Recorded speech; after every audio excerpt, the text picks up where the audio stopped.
আসলে আজকে আমি 5 স্টার হোটেলে নাস্তা করছি। এই যে ছোট্ট ঘরটা দেখতেছেন, এটা হচ্ছে মসজিদ। এতগুলো টাকা কেন আমার হাতে? হ্যালো গাইস, কি অবস্থা তোমাদের? আশা করি সবাই অনেক ভালো আছো, সুস্থ আছো। আমি আলহামদুলিল্লাহ ভালো আছি। নতুন আরেকটা ব্র্যান্ড নিউ ভিডিওতে তোমাদেরকে স্বাগতম। আজকে মার্কেটে এসে কোনো ঘোরাঘুরি করার সময় পাই না। আইসে দেখি যে দুইটা অর্ডার রেডি করা আছে। আমিও আর দেরি করি না, চট করে বের হয়ে গেলাম। ফাইনালি একটা অর্ডার দেওয়া কমপ্লিট। এই অর্ডার বেশি কিছু ছিল না, কিছু আন্ডা ছিল আর কিছু দুধ। দেন সেকেন্ড ডেলিভারি দিতে গিয়ে দেখি যে একটা রেস্টুরেন্ট আছে এখানে। ঢুকে দেখি যে এটা বাংলাদেশি চায়ের দোকান। আজকাল চায়ের দোকানও আপনার এসি লাগানো থাকে। তো এখানে বেশি কিছু খাই না, আমি একটা চা খাইলাম আর একটা রুটি খাইলাম। বিল দিতে গিয়ে আমার মাথার উপর মনে হয় যে আসমান ভাঙ্গা পড়লো। তো এই কথা কেন বললাম এটাও বলতেছি। তার মাঝখানে হাতের যে ময়লাটা ছিল আমি একটা নির্দিষ্ট জায়গায় ফালাইলাম। যে চা খাইলাম আর রুটি খাইলাম এটা নাকি বাংলার 150 টাকা। এই যে ছোট মসজিদটা দেখতেছেন, এটা একটা নতুন এরিয়াতে, হয়তোবা তার আশেপাশে একটা নতুন মসজিদ হবে ইনশাল্লাহ। দেন ফাইনালি সেকেন্ড ডেলিভারি দিয়ে কমপ্লিট করলাম। দেন চলে যাচ্ছি দোকানের উদ্দেশ্যে। দোকানে গিয়ে দেখি যে আরো দুইটা ডেলিভারি রেডি আছে। তো আবারও বের হয়ে গেলাম দুটোটা ডেলিভারি নিয়ে। এই যে দেখতেছেন ফার্স্ট ডেলিভারি দিয়ে আসলাম এই মহিলাটার কাছে। এই মহিলাটা কে কে চিনেন অবশ্যই কমেন্টে জানাবেন।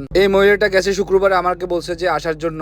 আমাকে বললো উনি নাকি বিরিয়ানি রেখে দিছিল আমার জন্য। আমি আসি না দেখে উনি রাগ করছে আমার উপর। যাই হোক, কথা কাটায় মাটায় চলে আসলাম আর একটা ডেলিভারিতে। এই ডেলিভারিতে 6-7টা পানি ছিল আর কিছু ভেজিটেবল ছিল। আমি সামানগুলো দিয়ে আসতে আসতে আপনারা চ্যানেলটা সাবস্ক্রাইব করে যান।